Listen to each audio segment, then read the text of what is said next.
Thật sự ấy là chú cũng có tình yêu, mà bây giờ chú cũng đang cảm thấy nhớ đây này. Ồ, thế tình yêu của chú ấy trông như thế nào? Chân ngắn. Ui, chân ngắn. Có khuôn mặt bầu bĩnh, da trắng, Có trắng, ngoan, và đặc biệt nhá, rất biết nghe lời, bảo gì cũng nghe. đây lại siêu hơn luôn. Thế là bạn nhà chú ấy tên là gì nhỉ? Không phải là bạn, mà nó là con phốc sóc nhà chú. Nó tên là Lucky. Mà dạo này chú bận quá, không chăm được nó, gửi nó về quê.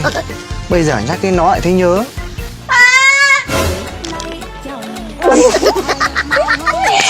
Cũng giống phốc sóc phết nhở.